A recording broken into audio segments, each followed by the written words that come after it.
Welcome to Setting the Table, hosted by Robin B., where we bring you the insider's scoop from top restaurateurs, industry experts, and creative minds who know what it takes to stand out and succeed.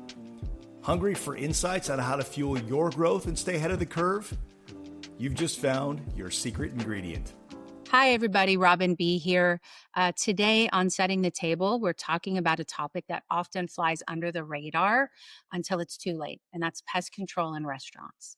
Whether it's rodents or roaches, flies, or a pest problem that can damage your reputation, disrupt your operations, and even lead to serious health code violations, this is a big problem for a lot of restaurants. So to help us understand this and the risk and how to prevent those things, we're joined today by someone who knows the food industry inside and out. Our guest today is Alan Clark. He's from Modern Pest Control, and he's serving the greater Houston area. Alan helps businesses protect their properties from pests by delivering high quality, affordable solutions backed by a decade of experience. He works closely with restaurants to design custom pest control management programs that are fast, efficient, and compliant with health regulations. Alan is here today with Commercial Operations Manager Will Forrest. He oversees all of the technicians that are out in the field, so he knows a little bit of something about pest control. Alan and Will, welcome to Setting the Table. We're so excited to have you. Awesome. Thank you for having us. Thank you for having us. Appreciate it. Great. Thank you. Thank you. So, just a real quick, I wanted to give just a quick introduction of, who are you guys and who's your company and what you're all about, just in a quick synopsis before we get started into today's topic. Okay. Well, I don't know about Will, but I started in the restaurant industry. I got a hotel restaurant management degree. I've either managed or sold to restaurants almost my entire life. Pest control just kind of folded in. I'm still calling on the same people. Will. Yeah, my name is Will. I've been in the industry for 17 years total. I started as a technician back with Ecolab 17 years ago. I'm a commercial operations manager here with Modern Pest Control. Been with them for 13 years. Awesome. Yeah. So you guys have a little experience, which is to say the least, right? Well, and what's really great about our company is third generation family owned, and we've been in business since 1952. Yeah. So any questions that we can't answer, we have somebody backing us up. Absolutely. Somebody's got the answer, right? You're kind of the leader in the industry. That's awesome. So why do you both think pest control is so critical for the restaurant industry? It's very critical. You deal with day-to-day issues such as flies, gnats, bed bugs, rats, cats. I can go on and on. And it's really important for the safety issue for me mainly. It's nice to go into a restaurant that looks clean until you go into the back kitchen and you see something looks like Tasmanian devil been in there, and it's really important for safety for me. Sure. And also for me, I agree with everything that Will says. And one more important thing I think that restaurateurs don't seem to remember when they're starting to try to cut costs. All it takes is one roach running across some lady's table or a rat, and your reputation is shot. It's gone, and take you forever to rebuild that trust. And nobody wants to eat in a restaurant when those kind of things are occurring. Yeah, because that can hurt a business, especially in today's society with social media. One pic or video can go millions of views, and you can go from the number one restaurant to shut down. And that's what we're here to prevent. Yeah, it's so true. Like, not only with reputation of just what you just described is things are magnified with social, right? But right, absolutely. On top of that, just the experience. I remember, and I still remember this years ago. I went to a restaurant. Years and years ago. This is like forever ago, and I won't say the restaurant. And I found a cockroach in the salad, and it never been Yeah. back to that restaurant ever again, and it just ruined it for me. And Right. I Right. I could say I never mentioned it to anyone, but here I am mentioning it on the podcast. So Yeah. I'm clearly it left a lasting impression. Right. Yeah. Right. Right. Yeah, and then the worst is, like, when you're eating and there's flies or something, like, Yeah. so there's experience, there's reputation, and of course there's safety. And a lot of times it's the ones that are hidden, right? It might look Mhm. spotless, but the the back, like you said, is not, and there are little pests lingering and coming out in the wee hours of the morning, and that's Right. pretty gross. Well, Right. there's one other thing that's been cropping up lately with the health department. Will actually went out to one of our hotels that Mhm. we've been trying to partner up with. They were having so much problems with gnats that the health department was threatening to shut their whole kitchen down. Wow. Yeah. So Wow. that was a first for me. I'd never heard that before, but apparently the new breed of health department representatives are really sticking to every little rule. Right. Yeah. So Right. those are things that, I mean, I'd never heard of a restaurant being shut down for gnats. I Avoided yet. You have? I have, Well, yes, that was a first for me. absolutely. I'd never seen that before. I mean, because when you get into those situations where it's infested with gnats or flies, you know, there's a They land wherever. mysterious, yeah, there's a mysterious bug. All of a sudden, you have a tummy ache, and you think it's food poisoning, when all in all, it's not really food poisoning. It's the droppings of pests. Hmm. Oh my gosh, that's Yeah. so gross. Right. Yeah. Right. Right. I Right. mean, but it's so true, right? Yeah. And this Absolutely. this is what restaurants actually do need to worry about and make sure they're addressing because um for obvious reasons, you don't want your patrons to get sick, but boy, that can do a doozy on your reputation. Absolutely. Yeah. So Absolutely. so even in like some spotless kitchens, right, that you would assume are really clean and there's no issues, there are issues. And so Yeah. what kind of leads to those? What are the biggest things that you think kind of cause issues for restaurants? So I like to think of the restaurant industry as, when you go home, you want your kitchen clean, right? Same as for when they're going home at night, you want your kitchen clean. Well, the nocturnal hours is what scares me in the restaurant industry, because you don't know what's going on. It's shut down, no one's there. Drop ceilings. Inspection of the drop ceilings is important because you can have some type of rodent activity, rats, mice, squirrels, possums, anything. Just doing an inspection like that. Have Um, you found a possum in a restaurant kitchen before? oh, I found a family of possums in a restaurant kitchen before. Oh, wow. Yes, a family. I mean, you'd be surprised. A door sweep, simple thing as a door sweep missing from the bottom of a door. Uh, you know, a rat can squeeze through the size of a quarter, and a mouse can squeeze through the size of a dime. With that size of an opening, just put on a door sweep can eliminate that. Keeping from, you get one pregnant one and you got 6 or 7 babies, and things Before like you that is very simple. before you Yeah, know you have infestation and it's a whole different problem. right, Yeah. Yeah. exactly, exactly. Well, It's I such a actually, I actually had one restaurant that the guy showed me. He had cameras in his kitchen, and he showed me the nighttime videos of the rodents jumping down from the ceiling, crawling over the plates and whatnot. Yeah, Oh my gosh, it's like Because they get, it's Ratatouille in this restaurant. yeah, yeah. yeah. Well, I mean, what people don't understand is just because, and even and Will's right about the drop ceilings, but the other part is the roofs. The rats will come in through the vents. They get in, and once they're in, they multiply and, very quickly. and you may not even know, just because they're nocturnal. So when the restaurant is closed, you don't no one's there to hear the sounds or see what's going on. But fortunately, like Alan had a customer with cameras, so he was able to see. Yeah. Not Well, many people have that. yeah, no, they don't. So maybe talk us about what does a typical inspection look like, and because you got to find these things out, right? So how are you guys typically doing inspection, and then the kind of coming up with a treatment plan for these restaurants? Well, I like to start from the outside in. I like to look on the exterior, check for, like I said, door sweeps, entry points for possible rodents, inspecting for ants, cockroaches, looking at dumpsters, especially dumpsters here in Southeast Texas, Houston area. You get, 95-degree weather and you got flies swarming all around your dumpster.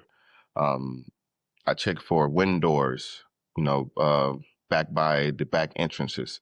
So a wind door can keep flies out. I just look for little things like that on the exterior. Then on the inside, I'm looking, I like to go in with a flashlight and it's completely dark. I like to live in the bugs world, as you would say. Seeing cockroaches, inspecting for cockroaches, ants, just your day-to-day critters, looking underneath equipment, pulling out equipment, looking in drains. Drains are very, very big in restaurant kitchens. Inspecting the bar, making sure there's no gnats or fruit flies or buildup. Checking also the booths. The booths are important because we live in a area where bed bugs are becoming more prominent inside of the booths, movie theaters, other areas. So Oh inspecting my those areas. Serious? I had no idea. So Yeah. you're bed bugs and booth chairs and stuff? Yes, Yep. absolutely. Because we're all just going out to have dinner and you don't know what someone's bringing from home or Mhm. because these bugs can hitchhike on a purse, a backpack, your clothes. So just sitting down at the booth, it's good to get a very good inspection to make sure you're not giving away free bed bugs. Mhm. Yeah. Yeah. I'm sorry, I don't want to That's gross you not on out, the but menu. this That's is not on the menu. Yeah. This can get really ugly really yeah. fast. Well, okay, so you do a really thorough inspection. Now, do you have to do that every time, or you do that initially and then you come up with like a treatment plan that makes sure you're addressing sort of all of a specific restaurant's Yeah, issues? we actually have to do that because no two restaurants are alike. I don't care what anybody says. They can copycat them. Absolutely. Things happen. Cracks in walls, drains being busted. I mean, it just there's on and on different aspects of every single building Right. that makes everyone unique. So you can't just cookie cutter it. I mean, Yeah. you can ballpark it, but you can't cookie cut it down to what the individual restaurateur needs. So that's where it comes in. I know you guys talk about a lot custom solutions. You almost have to do a custom solution. These standardized ones just maybe don't do the trick. Mm-mm. Yeah, absolutely. Yeah, just a standard, what I like to call the spray and pray crew, just kind of spray and pray and wish that, there's no issues where, I've, when you're in the industry for so long, you don't want to deal with more issues. So the initial inspection is the most important part because if you do the hard work in the beginning, it's easy for you afterwards. So that's how Right. I look at it. And plus it makes, it's good on report. It makes the clientele happy as well. So when a restaurant's looking for, pest control, like it sounds like they really need to do their homework and make sure they're looking for someone who has a reputation for doing that upfront work and making sure they are really Right. understanding their Absolutely. layout, where they have issues, identifying that. Do you guys like provide a report to them, or how does that typically work? Yes, we provide a detailed report of, from the inspections to the end. We take pictures. We have diagrams in our app. When we take pictures, it shows up and we write notes letting the customer know what area is an area of concern so they can have, we're open book. We don't like to hide anything. Yeah, and all our customers have their own portal.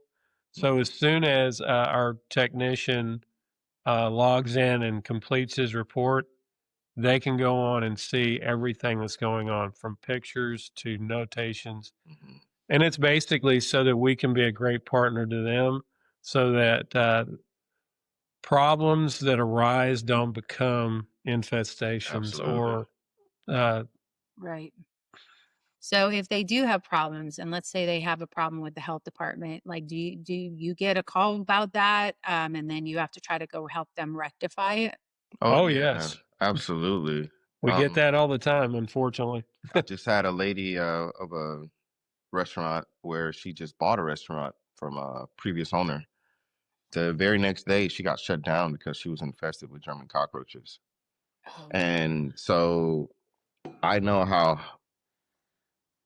it hurts the pockets. You know, that's she kind of heart wrenching, isn't it? Like, right, yeah, you know, so I feel bad for her, and you know, I cleared my morning that day since she was closed, and you know, treated everything. Came back the next day, and the health department opened her back up because she was impressed on how much results we got. And So how quickly how it was quickly it turned. would turn around. Yeah. so is that normal for the health department to be able to flip it that fast, or was that just kind of a special? Like, what is it? What is like when a restaurant doesn't stay on top of this, and they, let's say they did get shut down, what is the typical sort of turnaround to try to get back up and running? So the turnaround is they can give them 1 day, 2 days, 3 days, depending on how generous or how angry the inspector is that day. Um, I have certain relationships with health inspectors, uh, so getting their insight also helps me educate the client as well. So just to make sure that they're able to keep up standards, and so are we. Right. And it's about fixing the problem and then making sure it doesn't happen again, Right, because exactly, it's exactly. not just trying to get it to go away and then you have the problem 6 months from now again. It's not like Right, this is Yeah. going to happen over and over. So, do you see a lot of seasonal environmental factors that impact pest control? I would assume in the hot states it's worse in the summer, but I don't know. yes, Is it yes. So seasonal? there's different. I mean, just one off I can think of is crickets. Um, and seasonal, structural. I guess it's kind of the same. It's kind of fall under the same umbrella. Like right now, between June and September, it's kind of like a high pressure time for crickets. So a lot of establishments are big into LED lighting. So at nighttime, these bugs think that it's the sun. They're naturally attracted to light. So they're going to penetrate towards the building. So we make sure we put nice products on the perimeter, make sure they don't get inside, because they will get inside of any type of air vents because they're attracted to CO2. So any heavy machinery, they're just going to naturally gravitate to that area. Wow. So even we can use screening, meaning sealing off any entry points where they're getting into, or just simple as recommending light changes. You know, the lights are attractive, so we don't always have to use a product or a pesticide. It can be a physical change. That's interesting. Okay, cool. So I'm just curious, what's the craziest commercial pest control experience either of y'all have had? Like, I got too many. Yeah. I got Yeah. too many. I mean, well, we spoke about earlier, finding the family of possums in the drop ceiling. I found snakes, oh uh, homeless people. no, Yeah, Yeah. yeah. And that's scary when you're going into a new establishment that hasn't been open, and you're there at 3:30 in the morning, and there's this person just there Sleeping. sleeping. You know, so it's that's a different type of pest control. That's yeah, right. yeah, yeah, yeah, yeah. Yeah, Security. I call 911 for that one. Yeah. Oh Yeah. yeah. Wow, that's crazy. Snakes, huh? Oh Oh, yes, snakes. Usually Mhm. the hotter months, when it's really, really hot, they want to cool off a little bit. So, Yeah. but I mean, Well, I and had one when I yeah. when I was doing a walkthrough with one client. We heard some rustling. I thought it was a rat. It was a squirrel that came flying out between me and her, hit the ground and turned left and ran out the building. But oh that was mine because she screamed bloody murder. She's carrying an infant. I yeah, was afraid she was going to drop it. So, yeah, I would too. I would have yeah. been running as fast as a squirrel. right. Yeah. Oh, folks, it's stuff you don't expect, right? But I No. mean, there's food there, it's Right. indoors, there's food. I mean, my goodness, I mean, who doesn't want to eat, right? right, right. I'm Yeah. hungry right now. Yeah. So, Yeah. obviously, there's some things that are kind of crazy, like what we just were talking about. But then there's a lot of things that are just sort of the common practices or maintenance that needs to be done for restaurants. Cockroaches in the South is they're just everywhere, right? You have to watch that. But I would think like gnats, flies, stuff like that. So, what are some must-do practices that can help restaurateurs maybe keep those at bay as much as they can for like maintenance wise? Okay. And maybe it's stuff they can do, right? You Right. come in as a professional and deal with it on a quarterly or monthly practice, right? But what is there things that operators can do that will help them avoid some of these big issues or some of the ongoing issues that just they're going to happen? On our reports, that's one of our biggest things we like to send out. Um, we do inspections, like set up the door sweeps, uh, any pipe penetrations, letting them know, hey, there's an opening size of a dime, size of a quarter here on the side. I recommend you close it off. If not, I have the material where we can do it here on site as well. Weather stripping of doors, especially about back doors. Like I know we spoke about it earlier, but I just want to bring it back again. You get dumpsters that are not close, but you get some that are kind of close when you share a dumpster with 4 or 5 other suites in a shopping strip. Um, Having those weather stripping keeps the flies from coming into the building. Um, Flylights are another big plus in the commercial setting. Having that flylight, installed right inside of that back door or other areas helps keep the fly population down, but also it's a great inspection tool. So using those glue boards of the flylight system, I can tell what kind of gnat you're dealing with. So if there's like a red eye, I'm getting a little technical here, but if there's like a red eye fruit fly, the red eye fruit flies usually means like a bar, there's fruit, yeast, versus a dark eyed fruit fly, where it's probably a drain that's full of sludge and slime and food debris over time that's collected. So they're breeding in that area. So those fly systems help me do my job, and I can, oh, yeah, this is this type of fly. So I know where to look for and how to look for and what to treat for. Mhm. So, oh my gosh, the description of the drain sounds so horrific. Is there stuff that restaurants should be doing for like drains that they aren't doing more regular, Yes. like just to keep them Yeah. clean? On a regular basis, I recommend buying a drain brush and just some simple cleaning solution, and just scrub that drain once a week, and it won't be as bad. It will be very simple, very clean. Just add it to your add it to their weekly routine of cleaning those floor drains. Yeah. Even the ones you don't think, because I find floor drains, usually the ones are the worst, are underneath like frying equipment.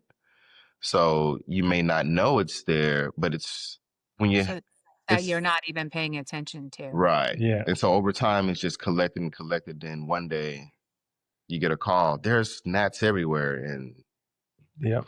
usually it's a drain that's filled with slime, grease, sludge. And Wow. also, we also have floor drain plugs that we recommend. So there's like an older building that has drains connected to like old city lines. You get those big American cockroaches that like to come up the drains. So we'll use drain plugs to put inside, where you can still get an even flow of water going into these drains, but it blocks anything that comes up. So simple things like that is a good pressure That's relief brilliant. for clients. What health regulations and food safety requirements should operators be aware of? Like, do you know any just specific ones or, kind of broad strokes that they need to keep in mind? So going back to being shut down is one of the health regulations, sanitation issues, high pressure pests, but also bad documentation. When when clients are looking for pest control companies, find a reputable one. Someone that has experience, and don't just go for the cheaper price, because you don't want a mechanic that did pest control for 3 months and then you hire him because he said it, and then next thing you know, you get a health violation and Yeah. shut down. So Mhm. Too important. that's Too important. yeah, it's important, absolutely. Um, make sure that, like I said, the company is licensed. Make sure you have a licensed company. Ask them for their credentials, and don't just go by word of mouth, or they may be the cheaper option. The cheaper option it's good when you're not having issues, but until you're having issues and it blows up, now you're dealing with the health department. You're dealing with, uh, how we deal with the Texas Department of Agriculture. That person can also get a hefty fine for using someone who's not licensed. So that's one of the things I like to mention. Yeah. Yeah, That's and the thing that most people don't even understand is I literally had to take training. I'm a what's the word I'm looking for? I'm an Business. apprentice. Oh yeah. I mean, I have my apprentice license. I had to go through all the courses just to legally sell pest control in this state. The salespeople actually have to be licensed as, have been trained. Right. And there, I can guarantee you 90% of the people that are out there selling pest control have never gone through any kind of training whatsoever. And so if they haven't and then something happens, it's the owner that has the issue, right? Because they chose who they chose, right? With that, but yes, but what the thing we have is we have an umbrella insurance policy. So if the people are going with us, they have our umbrella on top of that. Nice. Okay. And also you got to think about, there's product restricted use. So Alan here is a apprentice, and I'm a certified applicator, which is in Texas is like the top license you can have. There's products I can use. There's products he can't use. Yeah. I see. Because he is an apprentice. Yeah. So that's another reason, I'm sorry, pest logs. Pest log is our documentation. So when we're doing our reports, you're getting very detailed reports with our license number. Everything's is where it's supposed to be. It lines up. So that's another important reason for health, the health department, health issues. Yeah. Yeah. Typically, when there's an issue, the health department goes straight for that pest control logbook. Yeah.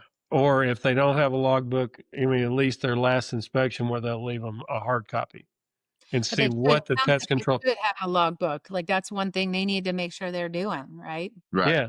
And so we'll have some kind of folder, whatever, so that they can pull it out quickly and show it to them. Yeah. So with Modern, we have our customer portal. So whenever they show up, we just log in and everything's right there. Everything's logged in from start to date. So they have everything they need right there and in there. Mhm. That's all. Yeah. Okay. Well, it sounds like, there's a record keeping necessity for this to ensure that if you ever do run into a problem, which, you hope you don't, but that's not the way things typically work. You're always going to have something pop up once in a while. You have a log that you've been managing and maintaining it properly. And then you also have a partner that can address it pretty quickly because they know who you are. They've done all the intense inspections and they know your space. Mm-hmm. Yep. Absolutely. Yeah. Good to know. Okay. This has been incredibly insightful. I have one last question, and then I want to give you guys a chance to just quickly talk about, how people can contact you and so forth. Well, for me, it's if a restaurant has a bar, first place I go to is the bar, and I can tell within 30 seconds if they're having a fruit fly issue or a gnat issue because they're flying around the bar. Or you can almost tell from a musky smell that there's if there's not an issue, there's going to be an issue. So That's the number one thing for me. The next place I go to is the bathrooms. I look for the cleanliness of the bathroom. If the bathroom's not clean, there's pretty good bet that the kitchen's not going to be much better. And so I have a method I'm glad you said that. I have a method of when me and my wife like to go out and have dinner at a place that I don't service. uh, I like to do an inspection of the back. I like to drive around, see how the dumpster area is, because how you keep the dumpster area, if there's like a trail of black sludge and slime, is disgusting. It's probably going to push me away to eat from there. So how you keep on the outside is how you would keep on the inside, even if it is the most disgusting area of a restaurant. Food and grease buildup. A lot of clients neglect the fryer area of the kitchen. It's a safety hazard because it could catch fire, but it's also a great feeding place for any type of pest. Yeah. And my last one is rodent droppings. Yep. This is number one thing that goes undetected inside of restaurants, simply because of drop ceilings. I know I mentioned that earlier, but just popping your head up in the ceiling, looking around, checking for droppings. I also have a black light so I can check for urine as well. And if I don't have that, I go to the old trusty dusty, the smell test. You can smell, well, I can smell rat urine and droppings immediately if I walk into an establishment. Yeah. Dude, people must be terrified when you walk in their restaurant. Sometimes. Sometimes. He's like a truffle tail. You know what? They should be thankful. Like, that's they want to get it under control, but you know your stuff. That's awesome. Yeah. Well, this has been incredibly insightful. I think that this is an area that restaurants are constantly kind of dealing with, struggling with, trying to have to identify the best solution for. So with that, I'd love to let you guys talk about Modern Pest Control and just let people know how to reach you, where you do business. I mean, this is obviously on the web, so it reaches outside of Houston, but let us know a little bit of synopsis of how people can reach you if they would like to work with you. Well, they can reach us on by phone 281-561-0100, or you can reach us on the web at www.getmypest.com. Or if you want to email me directly, my email is wforrest@modern-pest.com. Yep, and you can reach me direct at my phone number is 281-896-6182, and my email is aclark@modern-pest.com. Very good. And where do you guys do you service Greater Houston fully? Like how far around Yeah, are you going? Greater Houston and surrounding areas. Yeah, we go all the way out to Conroe. We'll go down as far as Clear Lake. We may be tipping into Galveston beginning of next year, based on the new client we're looking to pick up. We'll go out to Sealy. League City, Pearland. Yeah. Rosenberg, and I know we talked about all commercial stuff, but you guys also do residential. Yeah, so. residential as well. Residential is more for we don't really go much past Beltway 8 when it goes to residential. We will go somewhat out, but we won't go to League City, and we won't go to those kind of things. We go to Pearland, things like that. Okay. Very good. I would say 99. 99. Did I say Bell? I meant 99. Yeah. Sorry. 99. My bad. Got you. All right. Well, this has been so helpful. Thanks, guys, for being on today's podcast episode. Everyone, thank you for tuning in. If you like what you hear, please be sure to subscribe and ring the bell so you're made aware of the next episode. And I'll talk to you then. Bye. Thank you. Bye now.